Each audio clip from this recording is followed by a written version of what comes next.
तो रामासारखा मिळावा. प्रत्येक मित्राला असं वाटतं की मला मित्र मिळावा तो रामासारखा मिळावा. प्रत्येक प्रजेला असं वाटतं की आम्हाला राजा मिळावा तो राजा रामासारखा मिळावा.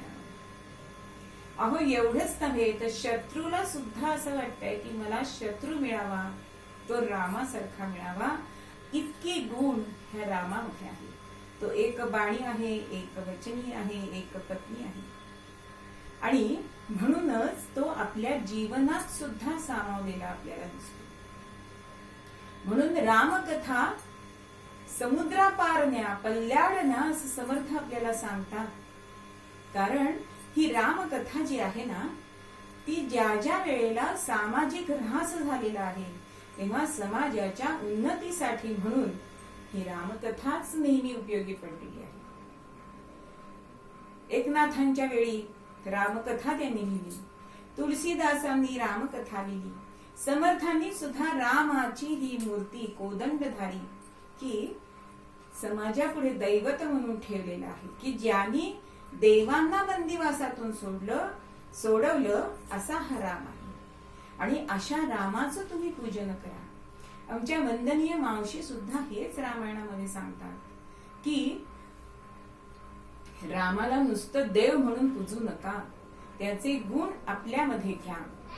तो नुसता देव, त्याला बुक्का फुलं वाहू नका असं त्या प्रत्येक रामायणामध्ये सांगत असत. म्हणजेच रामानी जे आपलं आयुष्य केलेलं आहे त्याच्यामध्ये त्याचा प्रजानुरंजन हा एक गुण मोठा आहे. त्याला सत्तेची लोलुपता नव्हती. त्यांनी त्याच स्थितप्रज्ञतेने वनवास सुद्धा भोगलेला आहे. ज्यावेळी वनवास भोगून तो अयोध्येमध्ये आलाय त्यावेळी पहिल्यांदा तो कौसल्याला भेटायला गेलेला नाहीये. बरं, तो कैकेयीला भेटायला गेलाय आणि कैकेयी त्याच्या नजरेला नजर देऊ शकत नाहीये. तिला असं वाटतंय की माझ्यामुळेच रामाला वनवास भोगायला लागला.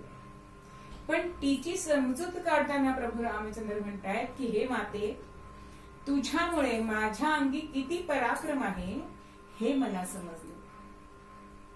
आपल्या अयोध्यावासियांचं किती प्रेम आहे माझ्यावरती ते मला कळलं. माझ्या भावांचं प्रेम किती आहे ते मला कळलं. मला सुग्रीवासारखा मित्र मिळाला, बिभीषणासारखा मित्र मिळाला, मारुतीरायांसारखा माझा सेवक मला मिळालेला आहे. हे सगळं जर मी वनवासात गेलो नसतो तर मला मिळालं असतं का? माझी कीर्ती एवढी दिगंत झाली असती का अयोध्येमध्ये राहून? असा प्रत्येक गोष्टीकडे सकारात्मक बघण्याचा जो प्रभू रामचंद्रांचा दृष्टिकोन आहे तो महत्वाचा आहे. आणि रामासारखा आपल्याला त्याग करता आला पाहिजे. कारण त्यागानेच आपलं जीवन हे उज्ज्वल होतं, उच्च स्थानी जातं. म्हणून तर समर्थ सुद्धा आपल्याला श्लोकात सांगतातच मनाच्या, प्रभाते मनी राम चिंतित जावा, पुढे वैखरी राम आधी वदावा. प्रभाते मनी राम चिंतित जावा म्हणजे दररोज सकाळी उठल्यापासून तर राम चिंतित जावाच. पण आयुष्याची जी पहाट आहे, आयुष्याची जी प्रभात आहे तेव्हापासून, आयुष्याची प्रभात म्हणजे लहानपण, आणि तेव्हापासूनच आपण हे रामनाम घेतलं पाहिजे. आणि तेवढ्यासाठी आपल्याला मध्वमुनीश्वर सुद्धा सांगतायत की सेवी रामकथा रससा. प्रभू रामचंद्रांबद्दल इतकं आपण सांगू शकतो की त्याला वेळ पुरणार नाहीये, पण वेळेचं बंधन आहे. आणि म्हणूनच आपण इथे थांबणार आहोत पूर्वरंग. आणि मूळ पद्यामध्ये आपल्याला मध्वमुनीश्वर सांगतायत, सेवी रामकथा रससार, रसली रामकथा रससार. रामकथे विण अन्य न साधन, वरकड अवघे चार. रसली रामकथा रससार. मध्वमुनीश्वर सांगतसे येणे, मध्वमुनीश्वर सांगतसे येणे, तरशील तू भवपार. रसली रामकथा रस सार रसले राम कथा रस सार।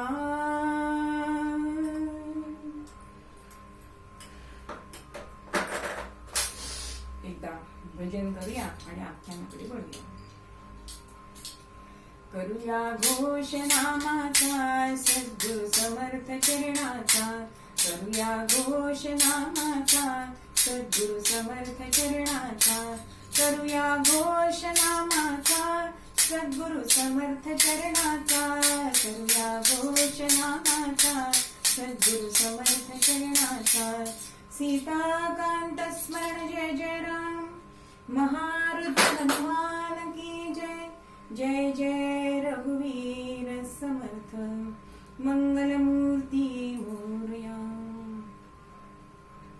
सज्जन हो, रावणाने अत्यंत कोलाहल, अत्यंत उपद्रव, भ्रष्टाचार, पाप केलेले आहेत आणि असा हा पापाचा भार पृथ्वी मातेला सहन होईना। कारण रक्षकच भक्षक झालेला होता, सगळ्या देवांना त्यांनी बंदिवासाला घातलेलं होतं, सगळ्यांच्या वर अत्याचार करणं, स्त्रियांचं अपहरण करणं, यज्ञ यागादी कर्मांमध्ये काहीतरी व्यत्यय आणणं, विघ्न आणणं, संकटात टाकणं, ब्राह्मण गायी यांचा शिरच्छेद करणं आणि त्याच्यामध्ये असुरी आनंद मिळवणं, असं हे रावणाचं कृत्य चालू होतं। आणि हा अत्याचार जी क्षमाशील असणारी पृथ्वी माता तिलाही आता सहन होईना आणि मग तिने गायीचं रूप घेतलंय। गोरूपाने भूमी ब्रह्मापाशी जाय, गोरूपाने भूमी ब्रह्मापाशी जाय, महातसे तोय नेत्रामधुनी विधलासे त्रास, मुनी लागी सर्वा विधलासे त्रास, मुनी लागी सर्व न पूजिती देवा देवा कोणी, न पूजिती देवा देवा कोणी, गोरूपाने भूमी ब्रह्मापाशी जाय। अशा रीतीने ही गायीचं रूप घेऊन पृथ्वी माता ब्रह्मदेवांकडे जाते। ब्रह्मदेवांना आपली अडचण सांगते, पण ब्रह्मदेव म्हणतात की हे भूमाते, मी ह्याच्यावर उपाय काही करू शकत नाही, म्हणून आपण भगवान शंकरांकडे जाऊया। भगवान शंकरांकडे सुद्धा हे सगळे गेलेत, या पृथ्वी मातेबरोबर ऋषी मुनी असे सगळे गेलेले आहेत। पण शंकर भगवान सुद्धा सांगतात की मला ह्याच्यावर उपाय सांगता येत नाही, म्हणून आपण भगवान विष्णूंकडे जाऊया। आणि मग क्षीरसागरामध्ये झोपलेल्या भगवान विष्णूंकडे हे सगळे जण येत आहेत, भगवान विष्णूंना वंदन करतायत आणि प्रार्थना करतायत। अवतार कधी घेणार देवा, अवतार कधी घेणार, क्षीरसागरी शेषागरी हरी निद्रा किती घेणार देवा, अवतार कधी घेणार। रक्षक अमुचे भक्षक झाले, रक्षण कोण करणार देवा, अवतार कधी घेणार। अशी भगवान विष्णूंची प्रार्थना केली आहे की भगवंता, सज्जनांचं पालन आणि दुष्टांचं निखंदन, परित्राणाय साधूनां, कधी घेणारेस तू अवतार। आणि भगवान विष्णू त्यांना आश्वस्त करतायत, आश्वासन देतायत की घाबरू नका। मुनीनो सुरानो तेजा भीती सारी, तुम्हासाठी मी हो मनुष्यावतारी, मदांशासवे सूर्यवंशात थोर, तुम्हासाठी मी हो लवकरच मी सूर्यवंशामध्ये इक्ष्वाकू कुळामध्ये दशरथ आणि कौसल्या यांच्या पोटी अवतार घेणार आहे. आणि मी अवतार घेणार, जसं राजा येणार असेल तर आधी लवाजमा येतो, त्याप्रमाणे कोणी कोणी कोणते कोणते अवतार घ्यायचे याचं सगळं नियोजन केलेलं आहे. मग भगवंतानी अयोध्याच का निवडली? कारण इक्ष्वाकू कुळ जे होतं त्याची परंपरा ही फार मोठी आहे. सूर्यवंश त्यांचा होता. त्याच्यामध्ये भगीरथ, सगर, दिलीप, अज असे सगळे राजे होऊन गेलेले होते. आणि दिलीप राजाचं तर इतकं श्रेष्ठत्व होतं, कारण अनेक पिढ्यांचं पुण्य मागे असल्याशिवाय भगवंत अवतार घेत नाही. मग हे अयोध्या, राजा प्रिया अयोध्या, कोसल देसी यथार्थ नामाजी, तेथे अजसुत दशरथ, पाळी जो ख्यात या जगा माझी. राम राम हरे हरे राम राम राम राम सीतापते राम राम. ही अयोध्या म्हणजे सहजी कुणाला जिंकता येणार नाही अशी ही अयोध्या होती. आणि तिथे अज नावाच्या राजाचा मुलगा दशरथ हा तिथे राज्य करीत होता. आणि तो सुद्धा अत्यंत पराक्रमी असा होता की देवांच्या राजाला, इंद्राला सुद्धा सहाय्य करण्यासाठी म्हणून हा मदतीला जात असे. असा हा राजा सगळ्या प्रजेचं रक्षण करत असे. जो सारा दिलाय ना, म्हणजे सूर्य जसं पाण्याची वाफ आपल्याकडे घेतो आणि त्याच्या दाम दुपटीने पाणी परत भूमातेला देतो, तद्वत हा दशरथ राजा राज्य करीत असे की लोकांकडून मिळालेला सारा म्हणून जी संपत्ती आहे ती लोक कल्याणासाठीच, त्यांच्या सुखसोयीसाठी वापरणं नव्हे आपलाही त्यात भाग घालावा असं प्रजानुरंजन तो सुद्धा करीत असे.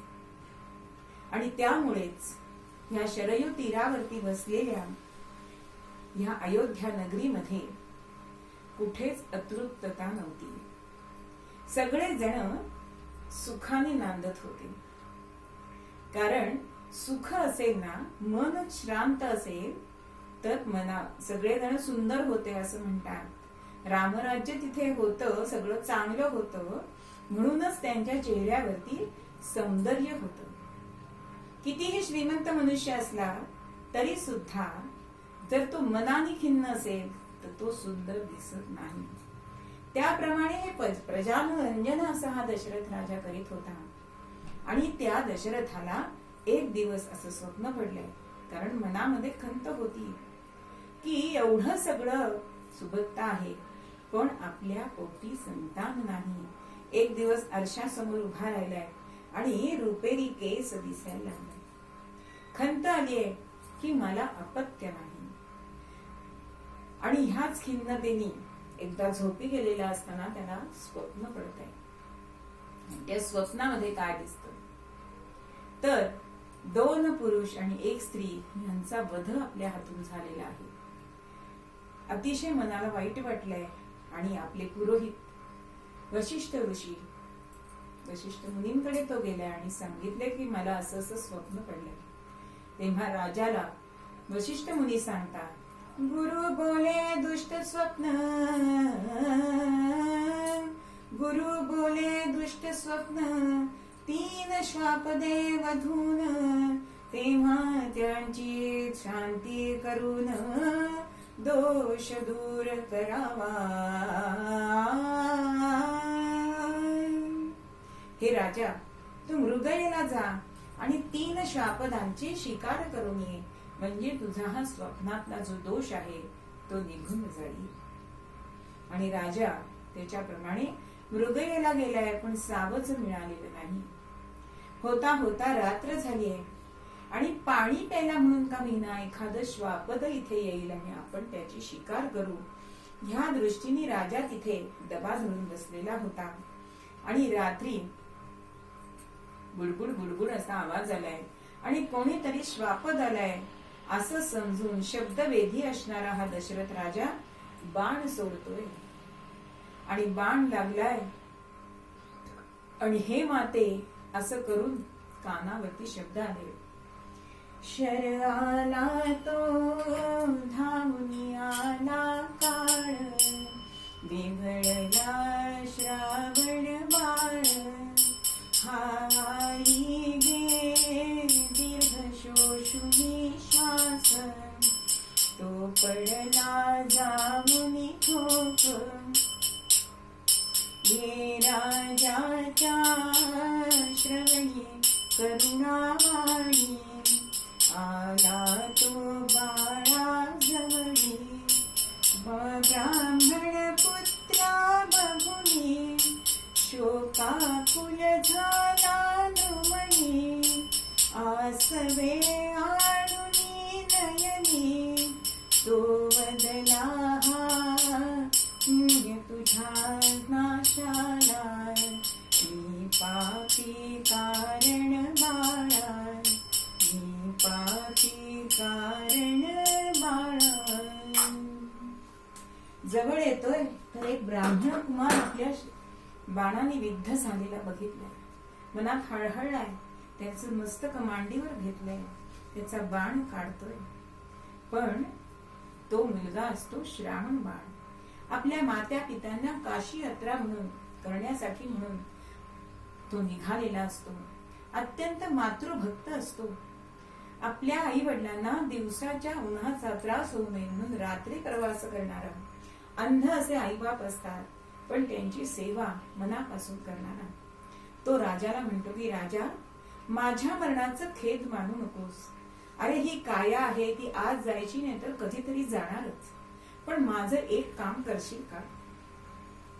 माझे अंध आई वडील त्या झाडाखाली बसले, तहानेने व्याकुळ झालेले आहेत, त्यांना एवढं पाणी देऊन देशील का?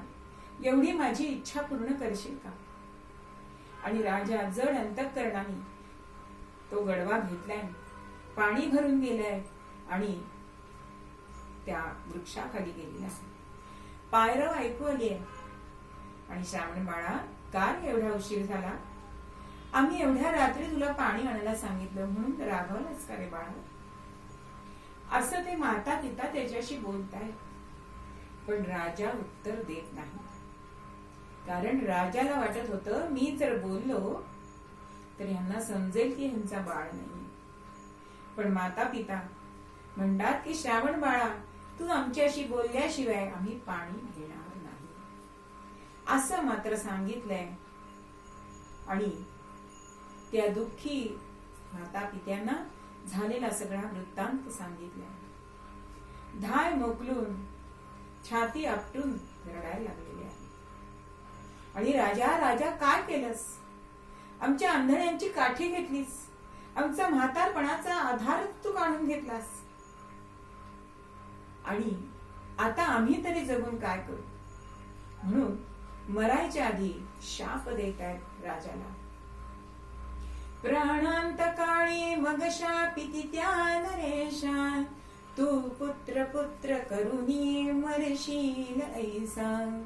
ऐसे व दोन्ही त्यजिले निज देह त्यानी, राजा मनी विषाद बहुहर्ष मानी. अहो शेवटच्या वेळी त्यांनी सांगितलंय की हे राजा, तू सुद्धा आमच्यासारखा पुत्र पुत्र करून मरशील. आणि त्यांनी आपले देह जमिनीवर टाकून दिलेले. राजाला हा शाप असं वाटलं की हे वरदान आहे का?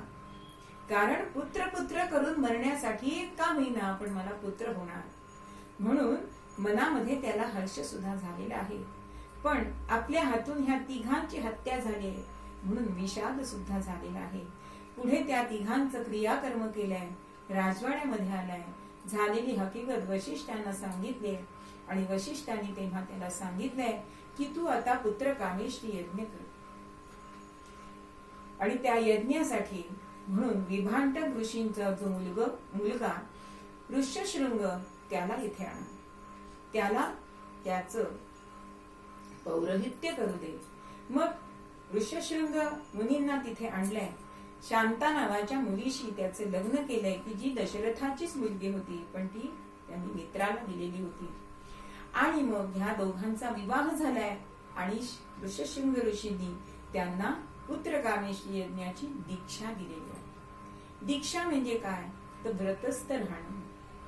वर्षभर राजा आणि 3 त्याच्या राण्या कौसल्या, सुमित्रा आणि कैकेयी ह्या व्रतस्थ होत्या. पूर्ण ब्रह्मचर्य त्यांनी पाळलेलं आहे.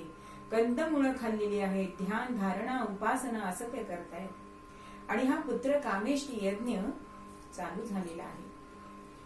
होता होता सांगतेची वेळ आलेली आहे. आणि आश्चर्य की त्या यज्ञातून प्रत्यक्ष अग्निदेव तिथे प्रकट झाले आणि हातामध्ये त्यांच्या थाळी आहे. आणि ते दशरथाला म्हणताय, दशरथा घे पायसदान पायसदान, तुझ्या यज्ञी मी प्रगट झालो, हा माझा सन्मान. दशरथा घे पायसदान पायसदान, करात घेही सुवर्ण स्थाली, दे राण्याला खीर आतली, कामधेनुच्या दुग्धाहूनही ओजहीचे बलवान. दशरथा घे पायसदान पायसदान. अशा तऱ्हेने तू थाळी दशरथाच्या हातात दिले आणि तुझ्या यज्ञात मला प्रकट होता आलं, हा माझा मी बहुमान समजतो, सन्मान समजतो, असं म्हणून अग्निदेव तिथे अदृश्य झालेले आहेत, अंतर्धान पावलेले आहेत. आता राजाला वशिष्ठांनी सांगितलंय की हा प्रसाद जो आहे तो ह्या 3 राण्यांना वाटून दे. आता त्याचे 3 भाग केले. पहिला भाग कौसल्याला दिलाय, कारण ती ज्येष्ठ राणी होती. मग सुमित्रेला दिलाय आणि 3रा भाग कैकेयीला दिलाय. आता ही कैकेयी हट्टी होती बरं, आणि ती हटून बसलीये की मला पहिल्यांदा कानी दिलं असं म्हणेपर्यंत आकाश मार्गाने घार आली आहे आणि तिचा जो भाग होता ती घेऊन गेली. आता कैकेयीची अवस्था अशी झाली की तेलही गेलं, तूपही गेलं. पण कौसल्या आणि सुमित्रा ह्या दोघीही तिला बहीण मानत असल्यामुळे आपापल्यातला अर्धा भाग तिला दिलेला आहे. तिघींनी हा प्रसाद एकदम प्राशन केलाय, भक्षण केलाय. होता होता त्यांना त्या तिघीही गर्भवती राहिलेल्या आहे. मुखावरती तेज त्यांच्या दिसू लागलेलं आहे. होता होता 7 महिने झालेले आहेत. आणि वशिष्ठ दशरथ राजाला सांगतायत की राजन, आपल्या हिंदू संस्कृतीप्रमाणे पतीनी पत्नीला डोहाळे विचारायचे असतात. त्या म्हणून त्या तिघींनाही तू डोहाळे विचार. त्यांना काय आवडतंय, काय हवंय, हवं नको ते विचार. राजाने त्यांना नमस्कार केलाय आणि ठरवलं आणि मागचा अनुभव लक्षात ठेवलाय की कैकेयीच्या महालात आपण आधी जायचंय. गेल्या वेळी ती रुसली होती म्हणून कैकेयीच्या महालामध्ये ते गेले. पण स्वागताला ती आली नाही, तर दासी आली. मनामध्ये चर्र झालंय. तर मंचकावर बसलेली राणी ही क्रोधायमान झालेली दिसली. राजा तिला विचारतोय की हे कैकेयी, हे सखे, तुला काय वाटतंय? तेव्हा ती म्हणतीये, ज्येष्ठे सपुत्र होईल त्या ते वनवास प्राप्त एकवरे. माझ्या ज्येष्ठेला म्हणजे कौसल्याला जो मुलगा होईल त्याला एका वराने त्याला वनवासाला पाठवा. मत्पुत्र होई त्या ते द्यावे हे राज्य नावडे दुसरे राम. आणि माझा पुत्र जो होईल त्याला हे अयोध्येचं राज्य द्यावं अशी माझी इच्छा आहे. राजाने हे ऐकलंय आणि म्हणतोय, अरे अरे, आपल्या इक्ष्वाकू कुळाला, रघुवंशाला लांछनास्पद हे मागणं आहे. खिन्न मनाने बाहेर पडतोय. आता सुमित्रेच्या महालामध्ये गेलाय. सुमित्राने त्याचं स्वागत केलंय, पाद्यपूजा केली आणि त्याच्या बरोबर बसली. राजा तिलाही विचारतोय की तुला काय होतंय. तेव्हा ती म्हणतीये की मला ज्येष्ठ पुत्राची सेवा करावीशी वाटते. नवे नवे तोच माझा अमूल्य ठेवा आहे आणि याच्याशिवाय मला दुसरं काहीही नको असं सुमित्रेने सांगितलंय. आणि राजाचा ऊर भरून आलाय की माझ्यासारखा भाग्यवान मीच, की माझ्या ज्येष्ठ पुत्राची सेवा हिच्या पुत्राला करावीशी वाटते. म्हणजे रघुकुलाची जी रीत आहे ती इथे पाळली जाते.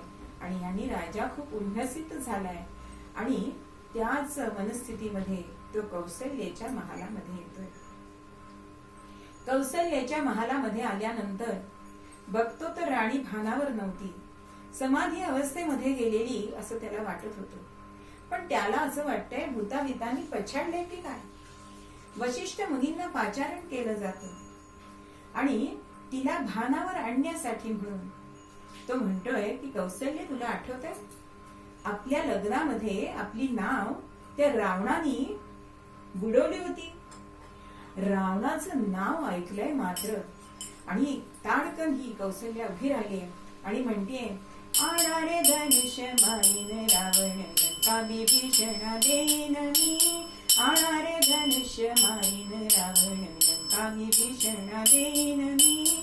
बोलीला वाल्मिक तैसेची वर्तीन वतून दावीन रामा म्हणे. आत्ताच्या आत्ता मला धनुष्य द्या आणि मी रावणाला ठार मारून टाकीन आणि विभीषणाला लंकाधिपती करीन. अजबच होतं. राजा घाबरलाय.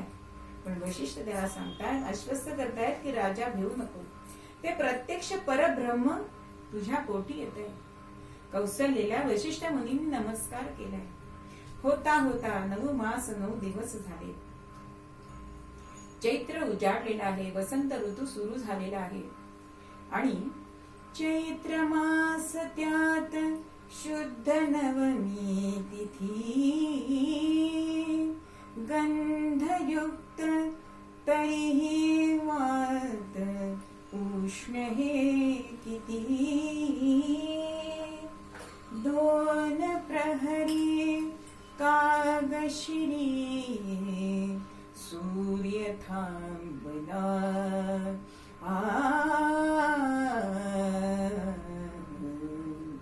राम जन्मला सखे राम जन्मला. राम जन्मला सखे राम जन्मला. कौसल्या माई उघडी लोचने. तृप्त होई माय स्वदे पुत्र दर्शनी. ओघळले आसुके कंठ दाटला. ओघळले आसु सुखे कंठ दाटला. राम जन्मला सखी राम जन्मला. राम जन्मला सखी राम जन्मला. वसंत ऋतू, पुष्य नक्षत्र, कर्क रास अशी 5 ग्रह उच्चीचे असताना प्रभू रामचंद्रांचा जन्म झालेला आहे. आपण त्यांचा जय जयकार करूया. गुलाल उधळला आणि सियावर रामचंद्र की जय. सीताराम राम राम राजा राम राम राम. सीताराम राम राम राजा राम राम राम. सीताराम राम राम राजा राम राम राम. राजाधिराज प्रभु रामचंद्र महाराज की जय। सूर्यवंश थोर त्यात जन्म घे रमापती, शेष शंख चक्र हेच बंधू त्यास शोभती। इंदिरा रुमारवारी दुंदुनीत सापडे, तत्त्वविद्वतो विदेही वाढली तयाकडे, वाढली तयाकडे। अशा तऱ्हेने प्रभू रामचंद्रांचा जन्म झालेला आहे। थोड्याच वेळात लक्ष्मण सौमित्रेला झाला आणि भरत आणि शत्रुघ्न हा कैकेयीला 2 मुलं झालेली आहेत। दासदासींनी ही वार्ता राजा दशरथाच्या कानावर घातली आणि अयोध्येमध्ये आनंदी आनंद झालाय। आपल्या गळ्यातले कंठे काढून देतोय, मुद्रिका काढून देतोय। अहो भांडारीच्या भांडारी लुटवली गेलेली आहे।